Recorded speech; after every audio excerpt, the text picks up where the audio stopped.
Good afternoon, everyone, and welcome. I'm Francois Nel from the Media Innovation Studio at UCLan, now formally becoming the University of Lancashire, here in Preston, home to England's longest-running journalism program, established in 1962.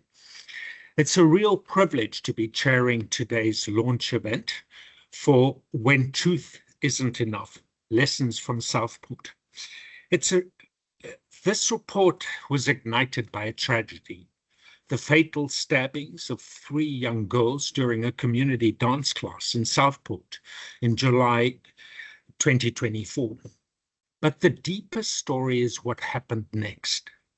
A wave of disinformation, confusion, and public unrest that quickly spread far beyond the scene. Over the months that followed, the News Futures Forum convened a cross-section of journalists, regulators, educators, civil society leaders, and community voices for a series of Chatham House-ruled discussions, online and in person. And we asked, what went wrong? What can we do better? And what must happen now? So today is both a reflection and a call to action. And most importantly, it's an invitation. We'll begin by hearing from some of the team behind this report, and then we'll move into a panel discussion with frontline practitioners who've engaged with the issues in very real, local, and personal ways. We'll hear first from Maria Bresson, the editor of the Liverpool Echo, who brings journalistic clarity and a deep connection to the community. Then Jabir Butt, CEO of the Race Equality Foundation, a national voice with an unwavering commitment to equity. My colleague Fran Yeoman, who heads up journalism at Liverpool John Moores University, and whose work bridges the classroom, the newsroom, and the news literacy rooms. And then from Sohan D'Souza, a data scientist and visiting researcher at the Max Planck Institute for Human Development, whose curiosity and care for the complexities were introduced to us by Ellie Naroweska from the Guardian Foundation, with whom we've been collaborating on a range of projects. Thanks again, Ellie. Together, we'll explore what these lessons really mean. Not only for South, but for Liverpool, for Ballymena, and wherever the next flashpoint may occur.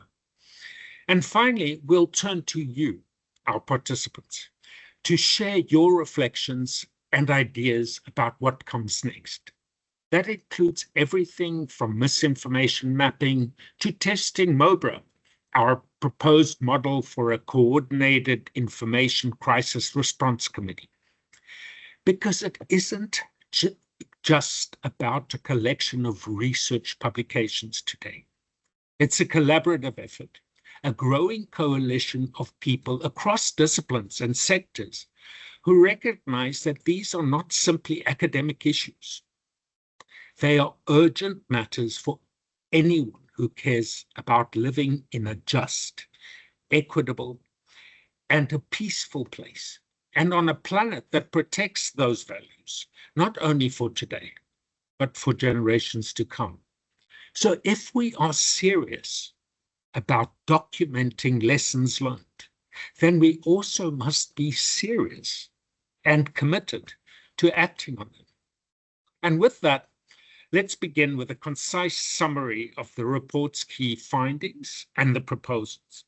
I'm going to be handing over to my colleague David Lush today, and I'm going to be asking David, who is the lead researcher here, to guide us through the policy brief and the MOBRA proposals and that we recommend. But just before I do, a little bit of housekeeping. Please do use the chat function today throughout this session for your comments, your questions, and your suggestions. We really want this to be a participatory conversation. And if you're not yet actively involved in the News Futures Forum initiative and would like to be, you can add your details to our expressions of interest form, or simply reach out to David or me or any of the people you'll be hearing from today. David, over to you. Great. Thanks, Francois.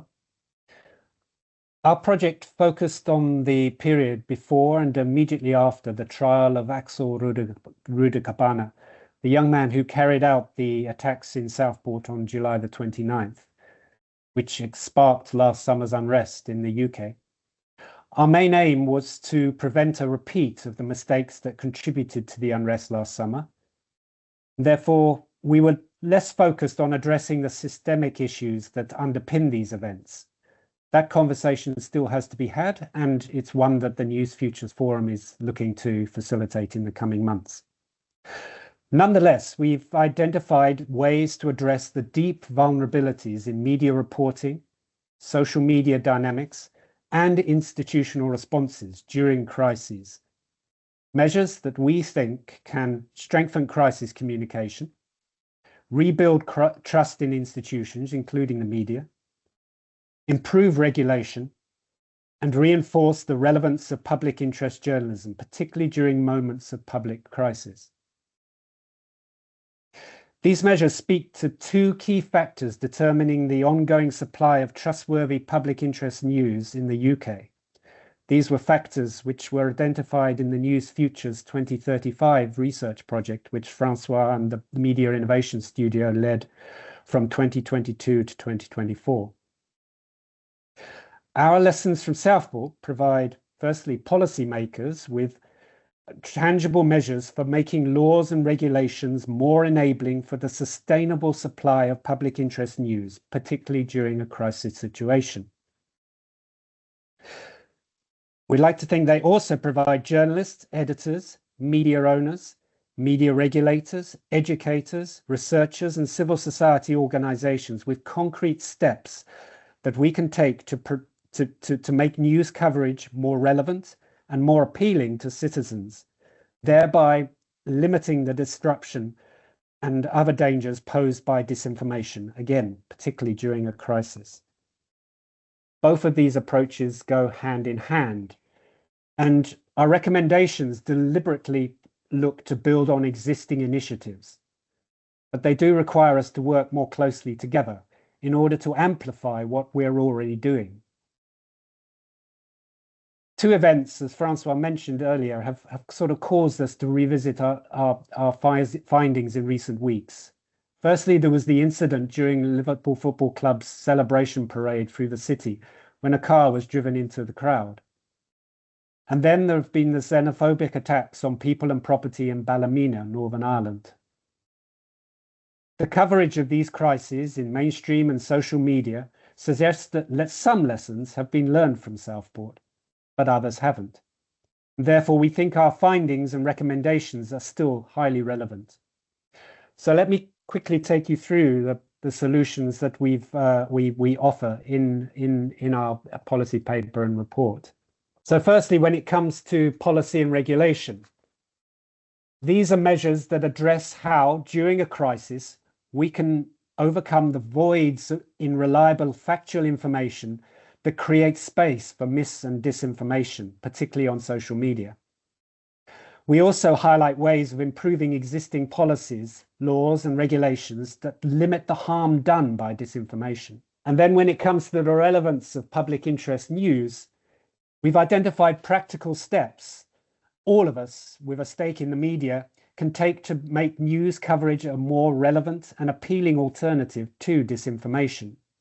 And these very much focus on strengthening news literacy and on media making the public more aware of how journalism differs and is of value compared with disinformation. Which brings us to the mechanism that we think can help with the coordination and collaboration during a crisis.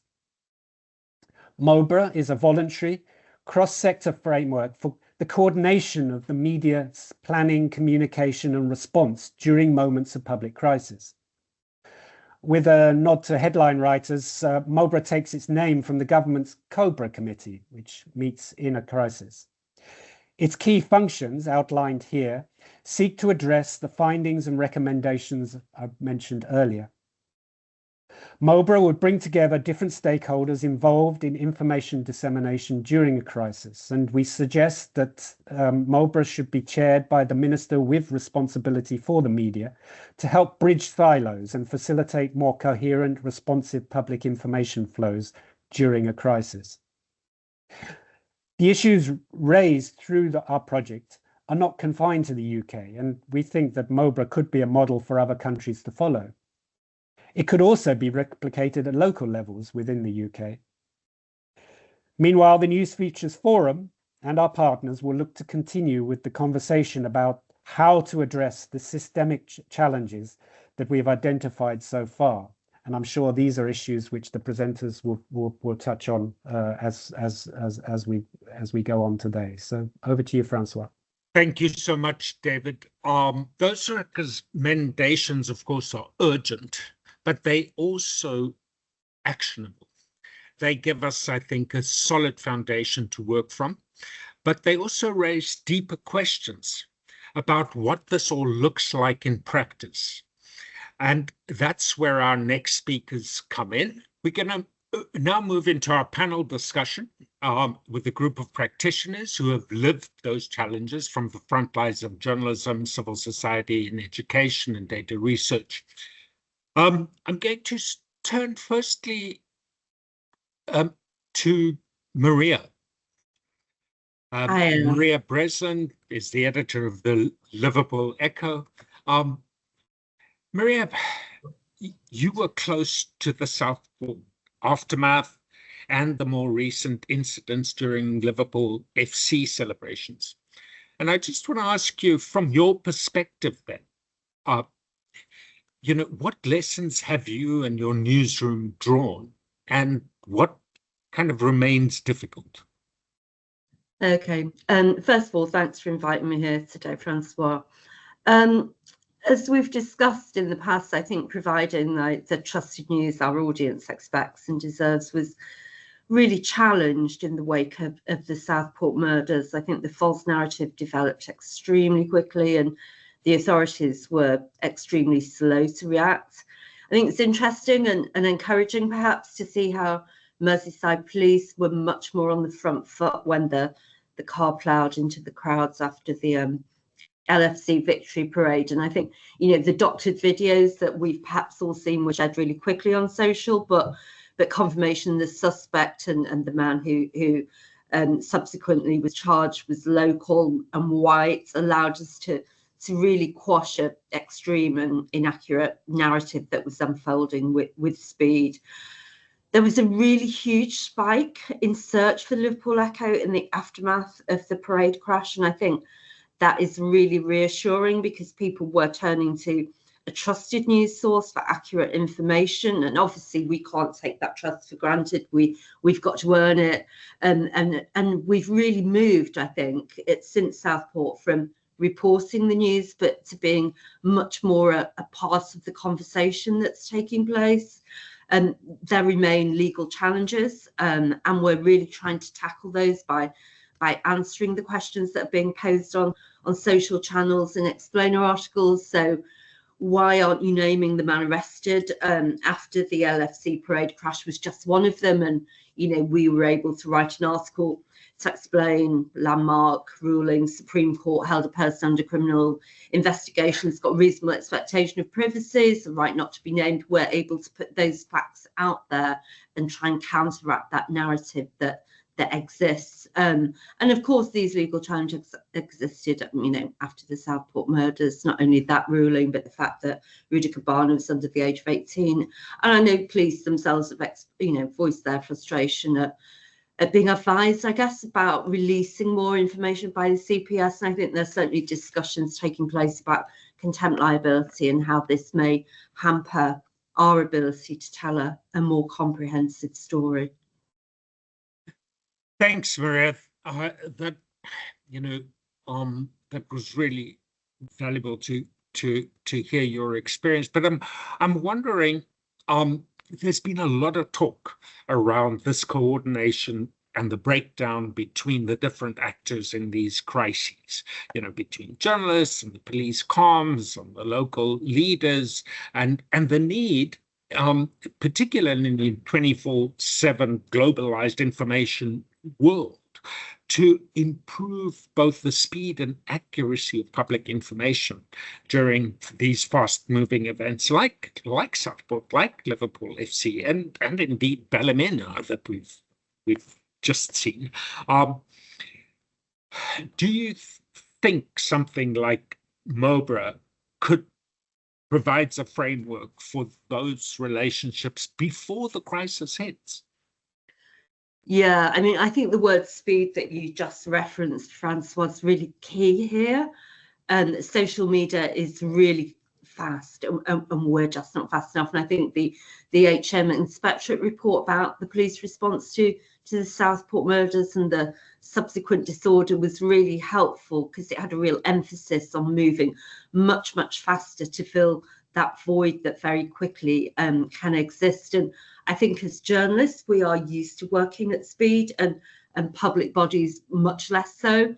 And I think there's also a real call for more openness between police forces and the mainstream media, because I think the trust that once existed has perhaps been eroded over some years. And there's definitely a fresh impetus, I think, on re-establishing those relationships, both on a local and a national level. I know the National Police Chiefs Council is working with journalists from across the country on a media charter, and it'll be interesting to see what that might look like. And even here on a very local level, we've got regular meetings with Merseyside Police now to see just how we can work more effectively on every level. But certainly in the wake of major incidents, when we are likely to be the first port of call, as the data showed, I couldn't agree more. Effective, collaborative, trusted working relationships are really vital if we're going to tackle those who wish to spread misinformation and disinformation. I think being part of a multi-agency trusted task force would be a really valuable first step.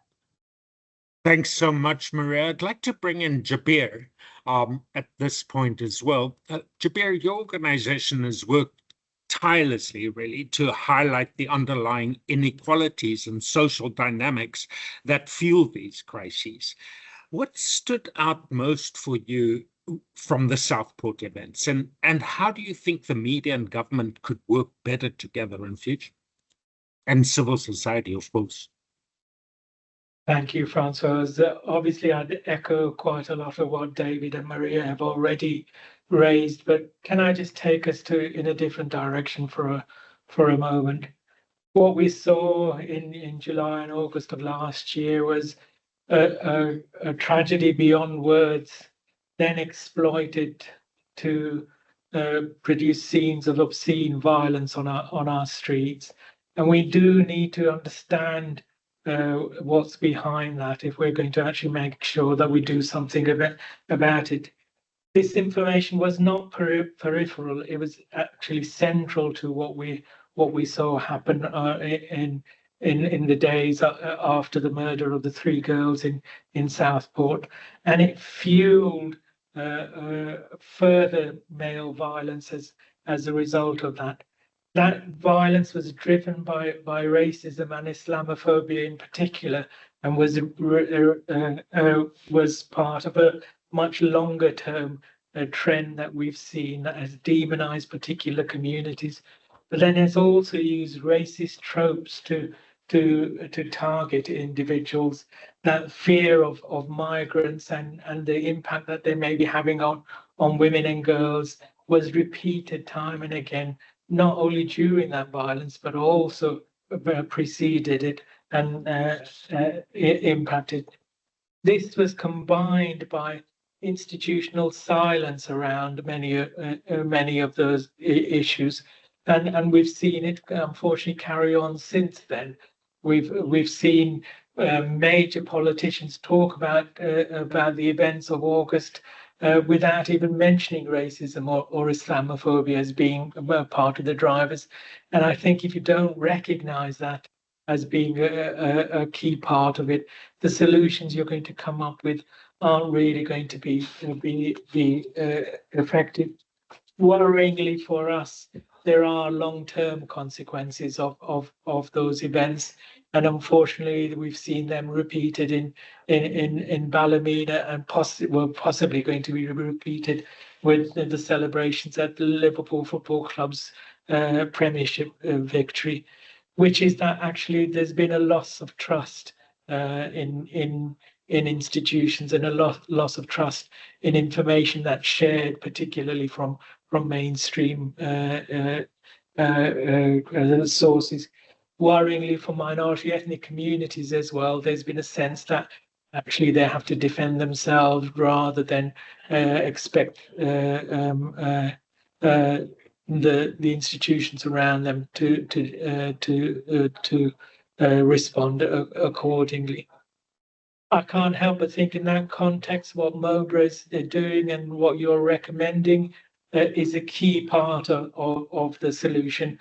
We do need to find ourselves in a situation where we have better and trusted information being shared.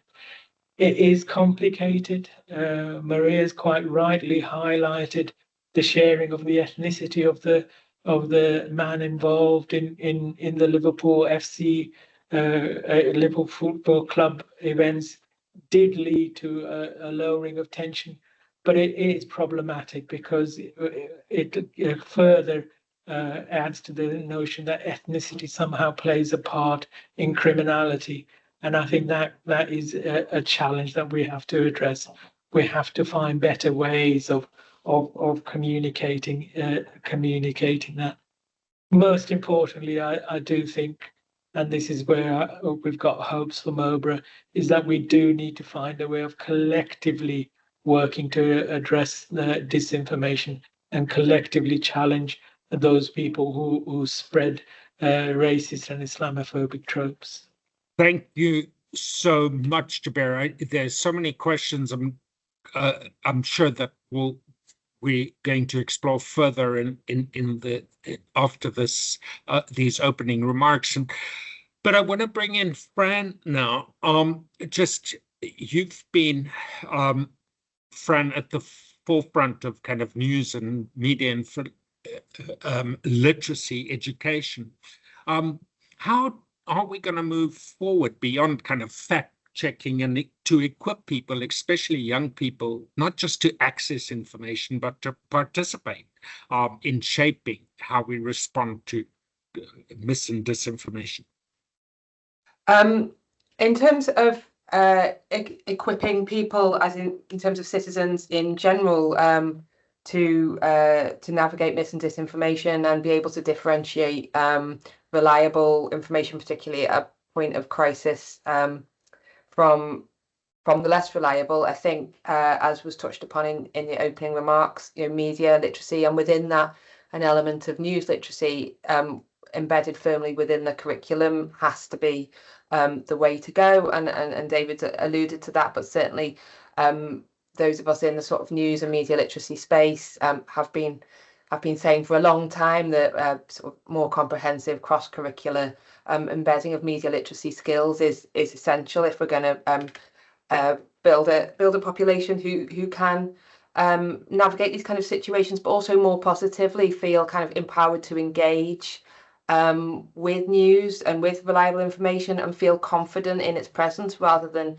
media literacy always meaning a kind of protectionist, let's avoid the harms and let's be sort of frightened of being online.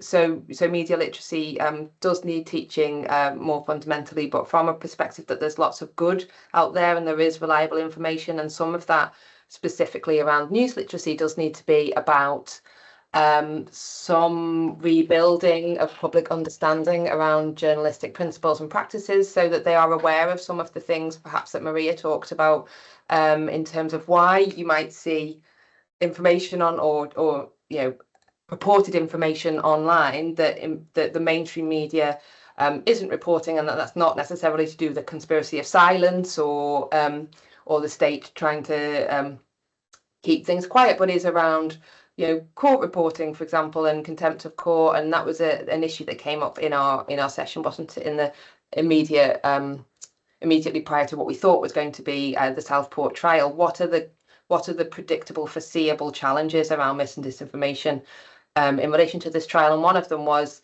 that there was likely to be a lot of kind of rumour and speculation circulating online that wasn't appearing in the professional reporting for reasons to do with contempt of court. And there's no reason why the general public should know that necessarily unless we tell them and we engage with them and we give them that information. Yeah, I think we in the media sometimes have assumed that people understand how we work, and particularly in an environment now where there are all kinds of information sources, and it's much more fragmented. It's much more of a kind of media literacy challenge to choose which information you're going to rely on and trust. We need to be supporting people with that, and that's why I think that there is definitely a place for a kind of news literacy element to any sort of cross-sector response to points of crisis, because all of the great work that all of these, the police might be doing, learning lessons, or the media or whoever else, is not going to count very much if people don't know how to find, differentiate and trust that information. And I would just finish that though by saying that it is really important, notwithstanding everything that I've just said, that we don't pass this problem entirely on to individual members of the public and just say media literacy is the solution to, a really challenged information environment, and make it the responsibility of the individual to fix all of that. This is part of a broader package of things that needs to happen to sort of improve that information ecosystem. Thanks, Fran. That's really helpful. I mean, you've pointed to the kind of systemic issues that need to happen in terms of embedding news and media literacy in education and curriculum and things like that, and the role that the news organizations themselves can do in educating people about not just telling stories, but telling how the stories are made, or why they, in some instance, may not be made. Tell us a little bit why you think it's really important that that perspective needs to be part of a framework like MOBRA. Sure. Well, I think it goes back to what what has been raised before, I think, and what I touched upon just now, in that the best journalism in the world, the best information in the world isn't that useful if people can't find it or don't trust it when they do. And so this is about ensuring that we give people support in what is a really challenging environment in which to make those critically informed judgments about information at the moment. People are up against it at the moment, and there isn't a huge amount of comprehensive media literacy education. And so in the short term, ideally this stuff will be taught more comprehensively in schools, and in time we may end up with a citizenry that all have the kind of core skills to navigate this information ecosystem. For now, where we are is that there's really great work going on by a range of external organisations, as well as in some schools, delivering news literacy. These organisations have networks of teachers that trust them. And in a moment of mis or disinformation crisis, such as the events that you've spoken about, Francois, rather than individual teachers or individual organisations sort of scrabbling around trying to develop resource at speed to, help answer children's questions or whatever it might be, is there a way that we can harness and coordinate the great work and the expertise that there is already out there and bring them into that conversation with those other sort of cross-sector organisations you've mentioned to help complete that loop, so that the more coordinated, quicker, more accurate information does reach people in the way that it needs to, so that's why I think that there's definitely a news literacy strand to this kind of initiative. Thanks so much, Fran. I think you point to the fact that this is happening at great speed, and it's at this point that I really want to bring in Sohan D'Souza. Sohan, you've been exploring the digital ecosystem, and I'd really like to hear from you in terms of what you've been finding when you've been been mapping how the mis and disinformation surrounding Southport and indeed similar events spread and persist online. So on, over to you. Thank you very much, Francois. And thank you all for attending and participating. Yeah, to start off with, this is something that transcends borders and affects people across communities, across ethnicities. So it's very vital that we get a full mapping of all of this. And that's what this is about. It's mapping the spread of misinformation. It starts with something that I've been investigating for a long time, and there are all these influence operations that are planting the seeds of rage. One such is the very large and international cross-platform operation called, we dubbed it the Qatar plot. I investigated this with Marco and Jones. Spent over $1.2 million on Facebook across a bunch of platforms, a bunch of sneaky tactics to get its message across, including a lot of anti-Muslim and general anti-immigrant, xenophobic content. You can see over here specific ones, aimed at a UK audience or alluding to the UK. And we analyzed some of these. Ironmark analyzed some of these ads, some of the content. You can see they got thousands of shares. Some of them, we estimate the reach was about 6.5 million people in just the UK, something like 22 million in France as well. But yeah, this is our estimate for the UK. And those the engagement with a lot of these was very, very heavily, anti-Muslim, anti-immigrant, very, very hard right. So what happened was this was a prelude to what happened right before actually the incident, the murders, the tragic murders that happened on Monday late morning, July 29th last year. Within barely 2 hours after that, an account of interest, Europe Invasion, at this point, Europe Invasion with 2 N's, went out with a claim, which was it's a very highly followed account. So it had a lot of traction, claiming this was the first time a Muslim immigrant claim was made by a large account. Very shortly afterwards, and a claim appeared on LinkedIn, of all places, but this was actually distinguished by it being by a non-anonymous person, someone with an actual name and a profile. This one claiming that a specific relationship and being there and affirming that that's a migrant. So from this, it was picked up very shortly afterwards, within just a few hours, and spread around by a bunch of, like, quoting that particular quote, that particular post by a UK news, little Potemkin news outfit, one of these pink slime type news outfits. And you can see over here, it's already gotten some interesting responses, like mass deportations now with a picture of a Nazi.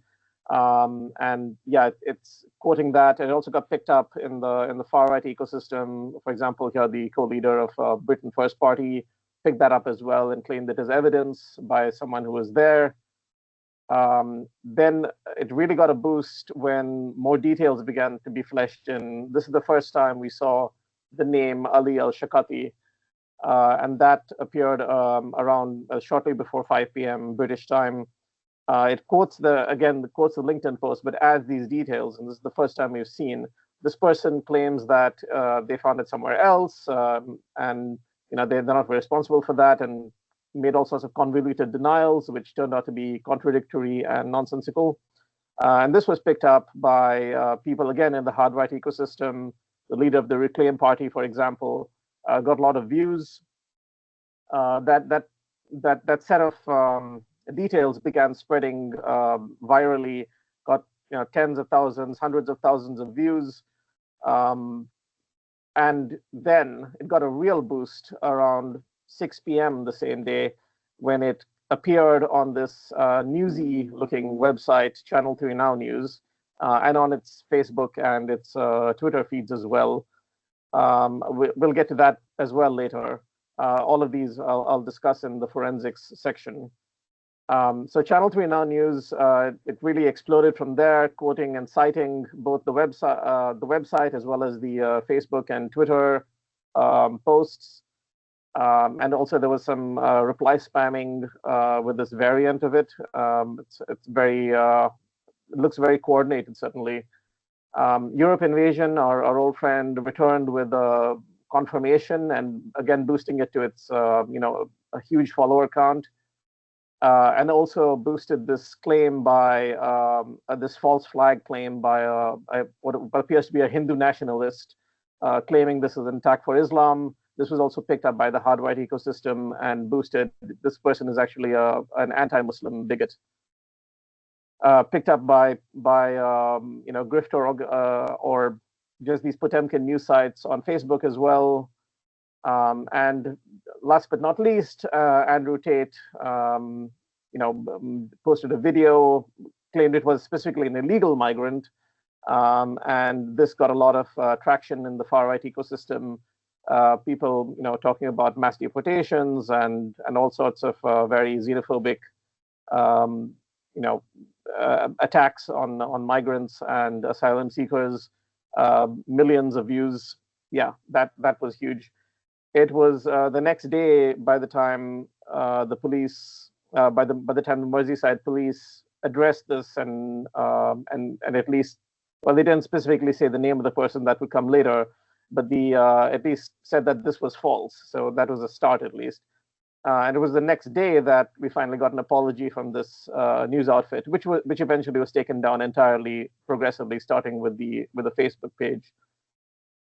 Even so, despite having been thoroughly humiliated, the far right continued with attempting to make hay of this, regardless, by starting the hashtag Far Right Thugs Unite, and we saw a lot of also strange engagement on that. There were some genuine people as well, but there were also some inauthentic accounts like this one here that used Mark again captured this image that was posted by this account. And it's of an AI-generated image, very clearly AI-generated image, participating in this astroturfing of this hashtag campaign. Then also they did a lot of cope as well, like for example this recent libel case loser who put out this claim that this person was a Muslim attending a mosque, eventually had to partially walk that back to an interfaith room. And then there was also a bunch of other cope, like claiming that his father was a participant in genocide, even though his father was actually the side that was fighting against the genocide and eventually won, let alone being wanted for extradition. That Keir Starmer, that the Prime Minister was a representative. This is so soundly nonsensical that even the Daily Mail had to step in and debunk this, along with other even people on the hard right. And just general hand wavery about some kind of cover up. We were basically right if you squint and suspend critical thinking faculties. This had an effect, and not a majority, but a significant minority of people still glom onto these false claims about basically the original claim. This person was a Muslim, religious terrorism, an immigrant, known to mental health authorities, and so on and so forth. And so, yeah, just some observations from this. We can see that there was anger building, an information void was exploited, Potemkin news sites participation, suspicious sudden appearance of very, very detailed fake profile, and follow-up misinformation and deflection to save face despite and yet exploit the attention. So I'll quickly go over the forensics.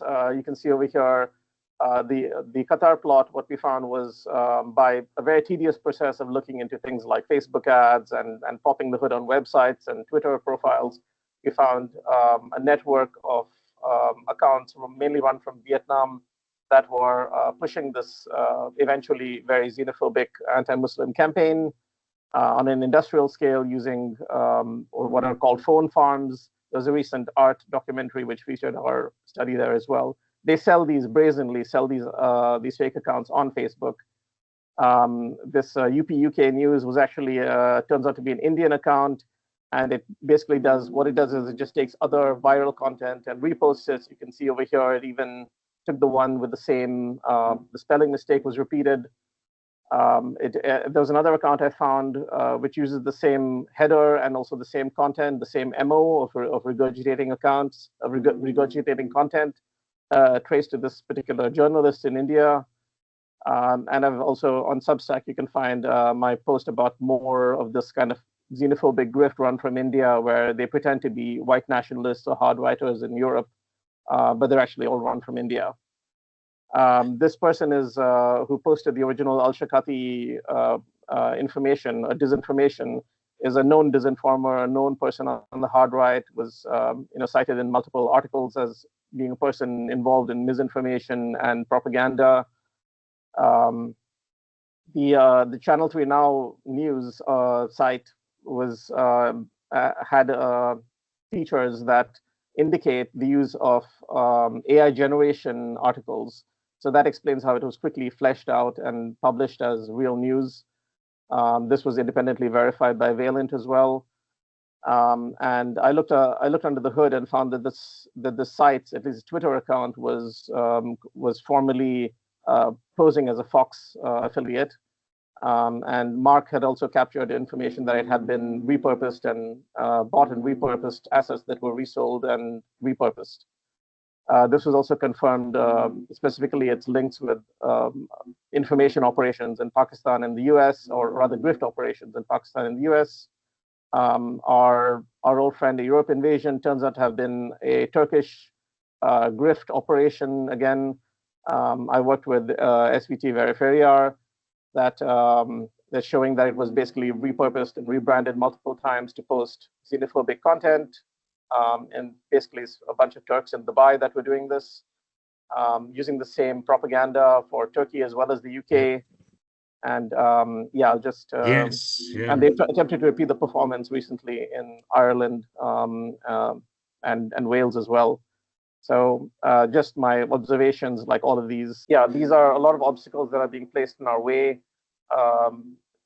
to investigate these things, as well as to provide users with information that what they're looking at is actually fraud. So thank you for your time. Thanks, Son. That was absolutely fascinating. And your presentation is a vital reminder that this isn't just a newsroom issue or a police issue, or even indeed an issue for only those actors in the communities of Merseyside or the UK, but it's an ecosystem problem as well that demands a coordinated responsibility, really, and from policymakers, regulators, and law enforcement, and that must ensure that the platforms also play their part proactively and transparently in reducing harm, countering misinformation, and indeed protecting the integrity of public information spaces. Questions and reflections, and I really would like you to join us in this conversation. So, Philip, you should be able to present and speak. There we go. Yeah, thank you. I was just Francis, you may be in the best position to talk to this. Is it viable to try and classify media literacy training as defense spending, given the current surge in defense spending? And I don't mean that in the regulatory sense. I mean that in the cultural sense within media literacy organizations.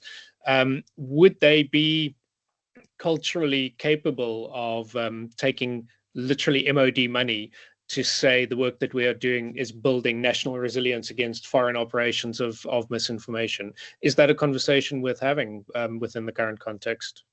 I wouldn't want to, thank you for the question. I wouldn't want to speak on behalf of individual news or media literacy organisations about how they would feel taking that kind of money, but certainly it's fair to say that in a number of international contexts, it is seen in that light, and that is, you know, the driving force behind more substantive media literacy education. And I think it's certainly worth thinking about. And I think I'm right in saying that the MOD is involved in the cross-departmental ministerial committee that's been organised under the new Digital Inclusion Action Plan, which that's been introduced by this government and which looks to look at digital inclusion in a more coordinated way across government, which is a good thing, and under which media literacy activity is now going to fall primarily. So yeah, but I couldn't speak on behalf of individual organisations and how they would feel about taking MOD money. You'd have to ask them that, I think. Thanks for that. And Peter, please come on in. The work I've been doing for the last few years is looking at trying to establish how you can identify the consequences of different types of false information, some creating a false understanding and some having potential for significant effects. And one of the questions that posed for me was one of the criticisms that is made of fact checking is that it's a reactive practice.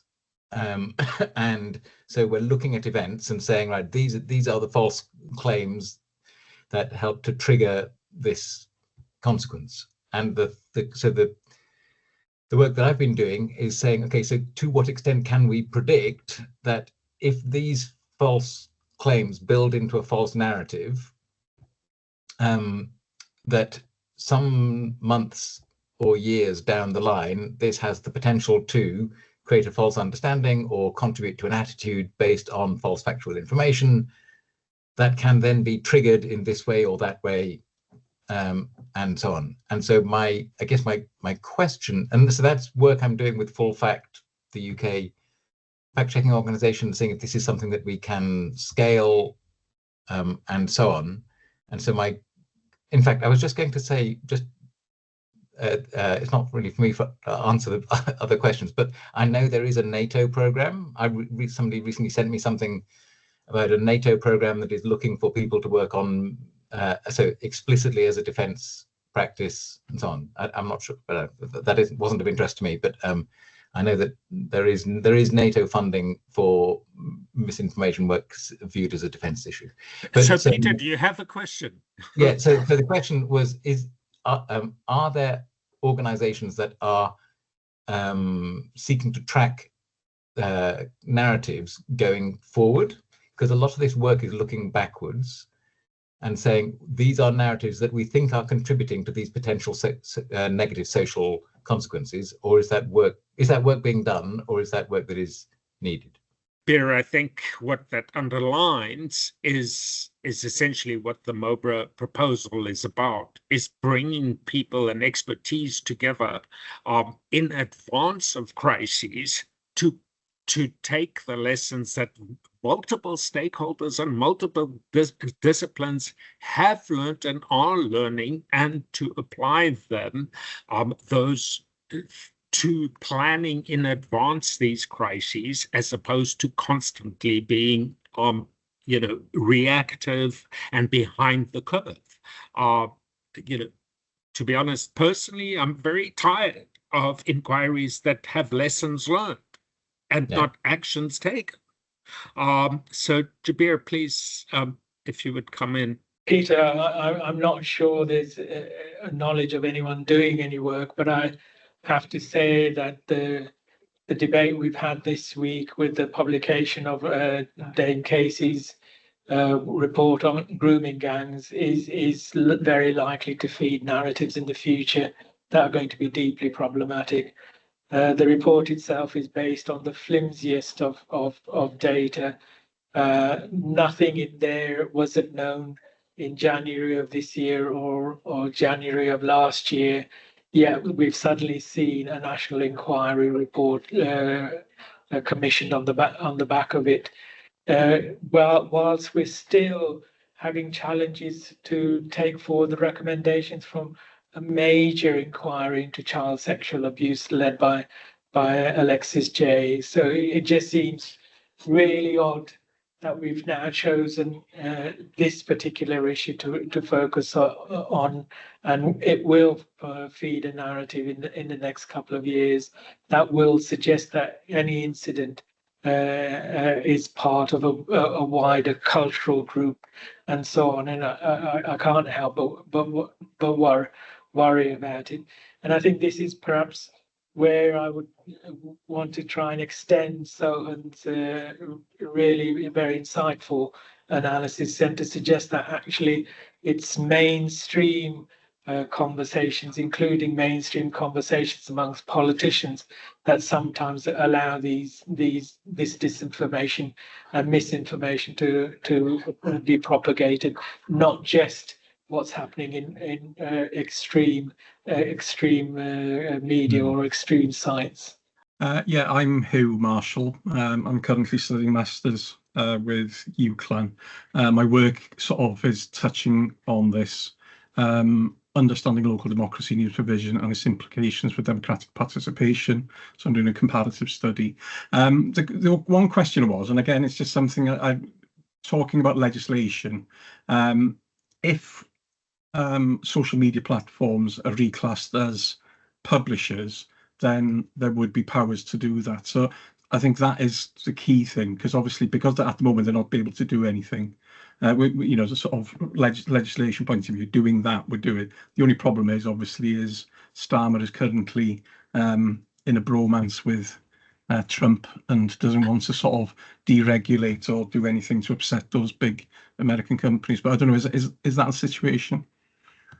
My name's Holly Lawton. I'm a Research Impact Officer at the University of Central Lancashire.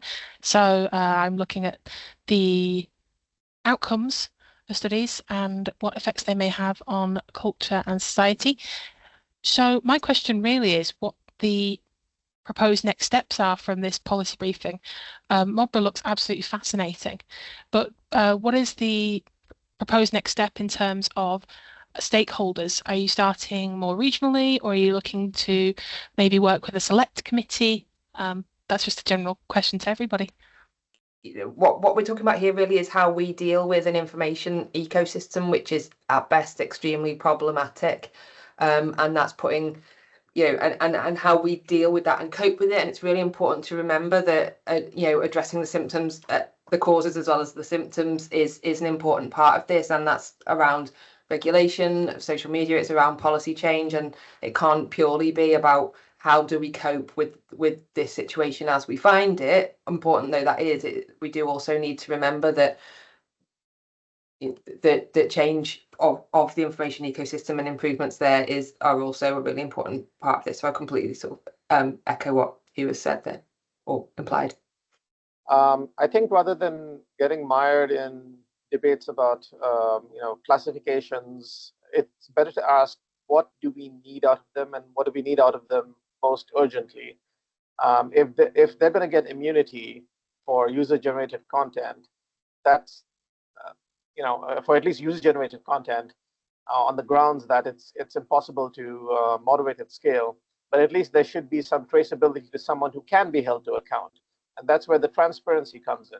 We should be able to have data available both to researchers, I mean, probably much more fine-grained data available to researchers and investigators, so we can trace who is behind these misinformation spreads, not let them get away with hiding behind opacity that is presently afforded by the platforms, as well as having dashboards available to users, like a nutritional label. Like, say you're going to follow an account, you should be able to see, has this account been recently scrubbed, or at any time been scrubbed and rehandled, like many of these accounts that we've seen. We don't have these nutritional labels or anything like that. You can't tell them, you can't distinguish them at all. There's a lot of real things that can be done, and should be done, and we need to figure out how to make them. Maria, do you have a last comment at all? Really, really quickly, I think the consequences of not getting a grip of platforms, whether it be Facebook, etc., are just too great, and we absolutely have to on very many different aspects. I'm also going to apologise to Jacob for not responding because I couldn't get the chat to work, but yeah, I do think there's been a real shift in terms of where the mainstream media sits in the ecosystem. We're very much seen as being part of the establishment, which is not helping. Sorry, Jacob. Thanks, Maria, and thanks, Jabir. Your last comment. A quick one, Francois. It's important to also recognise that there were places where there weren't riots last year, places like Bradford, and those there are drivers for that as well, where the local authority, the police, and the local community have been working for about 20 years to be able to share information in both directions, so that, and for that information to be listened to, because trusted relationships have been established, and those trusted relationships are able to deal with rumours, disinformation and misinformation, and perhaps that's a model we all need to build on. Thank you so much, Tabir. What an optimistic way to go. But I think what this all underlines is the fact that there is a lot of information about what are the drivers for these kinds of behaviors. There are solutions that are possible. What we do need now is to have coordinated action. For those of you wondering, this is we hope to continue this conversation. This is a coordinated community response. This is not a top-down initiative at all. We hope that you'll continue to join us. Over the coming weeks, I will be putting out a lot of statements. We've been writing to government. Members of this group have appeared at hearings. We're making submissions. But the headline is to government and those who can respond is you can no longer say you did not know. If this summer in Britain, here in the north and England, if we have another breakdown in communication that is responsible for civil unrest and peace on the ground, having police on the ground is not enough. We need a coordinated information crisis communications committee and initiative that could share best practice and protect our communities and our society at large. Thank you, everybody. Thank you so much for the speakers today and everybody who's participated. I look forward to continuing the conversation. Have a great afternoon. Thank you.